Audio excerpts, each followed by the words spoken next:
Hey guys, welcome back to Release the Craftin. Priscilla here with another edition of Moz in the Scratic. That is my scrap busting ephemera making challenge, and yes, I will be saying that every single time. I just realized I have been. We're making ephemera out of our scraps. That's what we're doing. That's the whole challenge. And in this one, you don't have to use moss, but I'm using moss. The moss are like the little bits of fun that you're finding in your scratic, which is your scrappy attic. That was sort of the whole concept of this title. I don't know if I ever actually explained that or just said things and stuff and things, you know what I mean?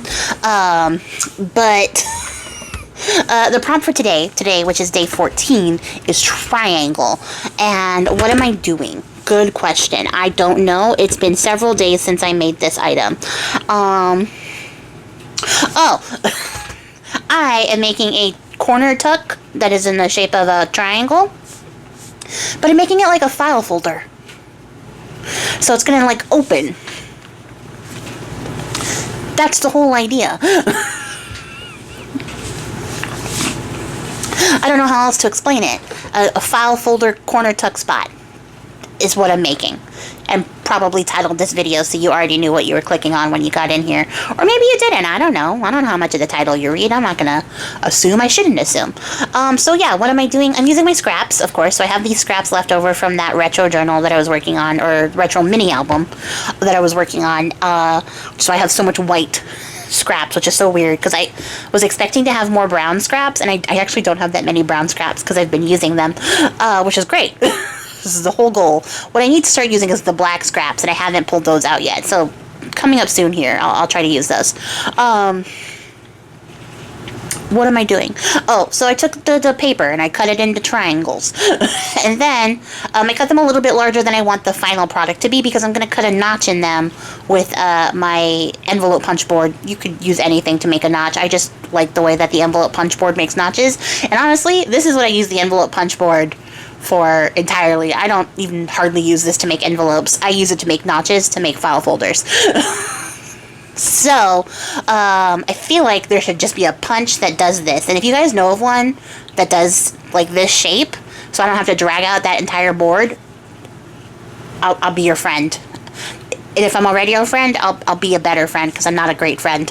Well, I mean, I am sometimes. It just depends. Motivation is key. So, at any rate, so I'm making a notch, and then I'm going to cut it off, so I have my little file folder tab, my little tab part. That's essentially what I've done, is make a tab on this triangle, and I joined them together with another scrap of paper. I didn't say that, but I used a little scrap to make a little, I don't know what you call them, a little gusset, so that I would have the opening and folding action. And then I'm going to cover them with some of this cool paper that I've been using because it's old looking. It comes from like a photo album that was gifted to me with the explanation that I could use it as the photo album or use it for crafting, at which point I said immediately, I'm going to tear this apart. Because I like to make sure that there's no illusion of when I'm going to destroy a gift. So yes, this is the gift that I got, and I am destroying it. In a good way. And so we're going to back that because obviously I'm not going to use white paper in this project, where everything we've been making has been coming out of the scratic, which means it has to be like grungy and old looking. It can't be brand spanking new. That's not going to work with our aesthetic here. And I was thinking about like the aesthetics of this project, because I was like, eventually you're going to have to do something with this stuff eventually. And I am thankful to say that because I am working out of a bin, everything is coming across very homogeneous, which means that it will go together in a project eventually. It comes down to deciding what that project is going to take shape in. The funny thing, though, is that I do have some nice paper that would make really pretty, like, moth journals or moth albums or whatever I choose.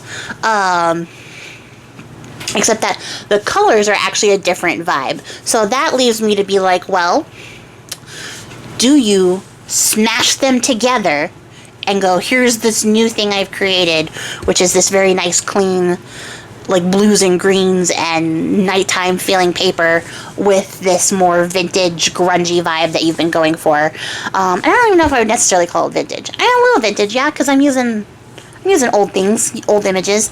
And the answer is probably yes. The answer is probably yes, because that vibes with me. I like smashing old and new stuff together.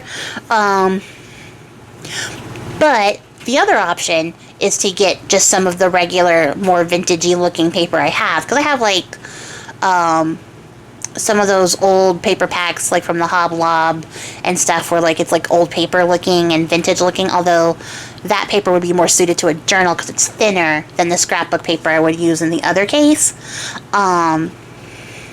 So like either way, just gonna happen.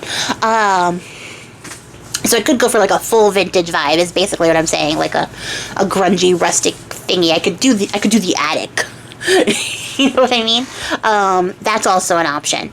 I haven't decided yet because I don't know what I want to do with all this stuff. I just know that I'm going to have a very homogeneous looking set of ephemera because the vibe has been the same all the way through, which is very interesting because when I started doing this, I hadn't thought that there was going to be like that all the way through.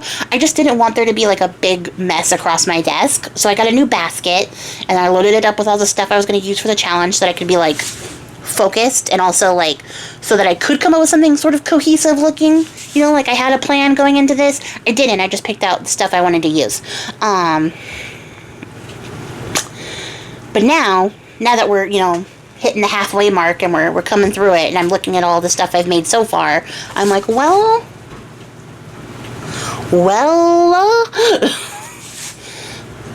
what are you going to do and how's this going to look and what's the vibe you're actually going for? And, you know, now I'm thinking about it and it's sort of weird because like I said, I don't typically, I don't even know if I've said that yet. To be honest, I don't know what I've said when, because if it's a long form video, I've already said it and it just hasn't been posted. I feel like that's what's happened, but I don't know which one it is because I came and did these voiceovers after I did the long form videos. And this is days and days after that. So I might be coming out of order. The timeline might be collapsing. The universe will be fine, but I feel like it might be coming apart a little bit at the seams. So you guys tell me where you are on the timeline, and maybe by the time this video goes up, I'll be able to course correct. But I don't typically make ephemera without a plan. So not having a plan for this stuff is a weird experience to me because it's been a very, very long time since I've made ephemera just to make it.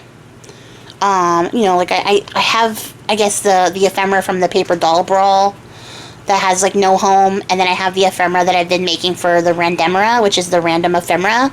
You can find that list up on my blog, on my website, linked in the description box. I should probably promote myself a little bit here. But yes, I do have a freebie printable for you guys if you want to make a random ephemera.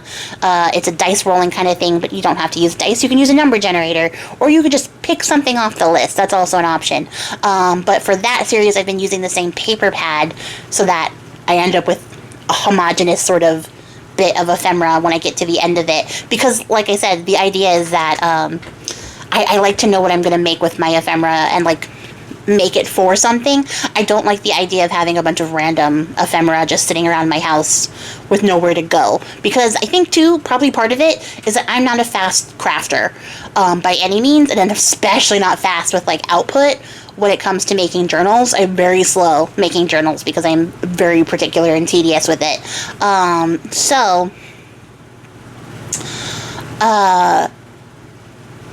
Having a bunch of random ephemera just sitting around waiting for the day it's going to go in a journal does not work. It does not work because it could be a decade before it goes out anywhere, especially if I'm only putting out 2 or 3 books a year. Yeah, it's just not going to work. And I don't want to store it either, so, like, that's part of it. So I usually keep a very concentrated focus when I am making ephemera. Like, it's got to go somewhere, or there has to be, like, a clear goal in mind. So I think what helps in this situation is just making everything look the same. I feel like I've said this already, and it's probably the case, but it might be possible that I'm saying this in this video before you've seen it. I don't know, sorry. At any rate, what are we doing? So we inked it up, we sprayed it up, we stamped it up. We got it looking good. We got it looking grungy and chewy and crunchy and all the things. And then, because I liked the effect so much in the previous video for grunge, I decided I also wanted to crack these daguerreotype photos. This daguerreotype printable is a freebie for my patrons at the $15 tier on Patreon. So if you are wanting this, if you're looking for it, that's where it is. It's also available for individual sales. So if you don't want to join Patreon, but you want this particular digital with all these little daguerreotypes, there's like 15 pages, don't quote me. There's a lot of pages with a couple of different size options. Also available for individual sale on my Patreon shop. And I do put a bunch of the digitals that are freebies on my Patreon shop as well, so that you can buy it. Because I don't know if you guys know, you don't have to join somebody's Patreon to buy their stuff. If they have like digital offerings or posts and stuff like that, you can buy them individually if they've put a price on it. So I try to put a price on the digitals in case you want to pick them up and you're just not interested in joining Patreon. You can still get the digitals there. I've never said that before, I don't think. So I am saying it now. And what I am saying, what I am telling you is that I think I coated these like 4 or 5 times with the ultra thick, and yeah, it works out great. It's brilliant for the cracking. The only thing that like I think is, I don't know, it depends on how much of a control freak you are when it comes to your crafts, is that you can't really control how it cracks. So like some parts of it I'm thinking are all like the same height, and I've got the same amount of like embossing powder on there, so it should crack the way that I want it to, but that is not the case. When I try to like bend those parts, it's still flexy, so it has to be pretty rigid. So you have to look for the rigid parts and then give it a good snap, and then it'll get a nice crack going. But even then, like, there's no telling what direction that crack's gonna go. It just depends on how the embossing powder is on there, but it works brilliant. I love it. This is the shattered glass bits look, and I think it looks really, really grungy and old. Because, like, I don't know if you've seen, most of these daguerreotypes come in, like, a little carrying case to, like, hold the photo safe, like a little locket, but, like, a case, like a palm-size case. Sometimes they're smaller, sometimes they're bigger, but they're, like, a palm-size case, and then they open up, and usually there's, like, a pretty, like, embossed side, or there could be, like, 2 photos in one, but usually it's, like, a pretty side that's, like, embossed, or has, like, a little bit of velvet or something in there, and then on the other side is the photo. And sometimes they're behind glass, sometimes they're just in there, because the case closes, so it protects it. So what I was thinking is, like, if it's behind glass, then what it looks like here is, like, you know, the case got dropped and then the glass shattered over time or something like that. So that's where my brain was with this. And then I decided that, as much as I liked how these looked, it needed numbers. It needed, like, some blackness to break up all the color and the grunge and stuff. And I think that's just because the photos are kind of black and white and old looking, so I wanted to sort of bring that forward, or no, bring it backward by putting it into the background. And then I was like, oh, we can't do this without a moth. Everything has to have a moth, because I decided to add moths to my Moths in the Scratic challenge. Nobody told me I had to. I chose that life myself. And so yeah, I have these stickers, so I'm using these moth stickers to be the moth element. They're not the focal point, because the daguerreotypes are the focal point for this, but they are there. There is a moth present, and that is important to me. Also, I just kind of like the idea of, like, this little moth peeking out. And then I've been seeing, like, a lot of people have been talking, well, not a lot of people, a couple of the people doing the challenge are making stuff that, like, they would find in their attic, and I kind of like that vibe. So I was thinking about that when I was making these, and, like, how this might be, like, a photo that you find in the attic, and, you know, it's because it's Moths in the Scratic. It's got this little moth accompanying it, and, like, the cheesecloth is, like, the cobwebs that are there along with it, so you're, like, picking up stuff that you're, like, digging through the box. I love that vibe. I love that feel. I love that idea. It's giving, like, antique store, but, like, somebody's house, like an antique store that's in a house, not like one of the ones that, like, you go shop at, like, an antique mall, but, like, one of those antique stores that you see, like, a mom and pop shop that's, like, on the side of the road at a roadside attraction, and they're like, oh yeah, come on in, and you come on in, and then it's just, like, wall to wall, oppressively suffocating, super warm for no reason, but it's just, like, boxes and all sorts of stuff piled in there that you have to get elbow deep into, and then you're wondering if there's, like, dust mites, because you're, like, me, and you have sensitive baby skin, and you're like, oh god, I'm gonna regret this. Also a dust allergy, but you get elbow deep anyway, and then underneath the pile of things in the box is a couple of photos that are really old. That was the whole story train that we were going on. So yeah, after... What am I doing? I decided that it needed a little bit more. It needed a sentiment. I wanted to put something on top of that file piece, the little tab that we made to, like, signify that it is in fact a file, but I didn't want it to be like, this is a file. I wanted it to be like, this is a file. So, I decided to go back and add some of those little, whatchamacallit, label snips, whatever they're called from Tim Holtz. You've seen them. You've seen everybody use them. You know what I'm talking about. So I decided to add some of those in there because they look official without looking official. And yeah, so that's it. That, I think, is really literally everything I do.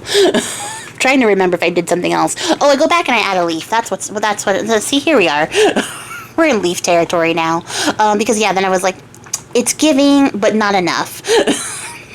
So, like, this was the first project after yesterday's project, which was the labor-intensive one, where I was like, I need to be simpler with my makes. And, this was simpler. And yet somehow just as long. So I was like, you don't know the definition of simple, outside of the fact that you are a simple fool.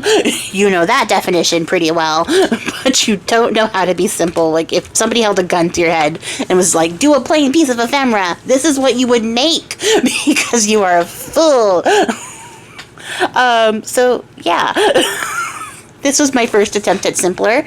Don't worry, I got better. By the time I got to tomorrow's video, I did go, okay, well, we have to do better. Probably because I did that video after I did this, and I was tired. So, it did get better. It took just as long, though. Everything takes this amount of time, and I have to go now because the video is over. So come back tomorrow, see what we make for hashtag Moz in the Scratic. Make sure you check out the hashtag, see what everybody else is making, and check out the playlist, because I'm linking all the videos that people are posting down on the playlist in the description box below. And until next time, you guys, I appreciate your faces. Happy crafting, and goodbye!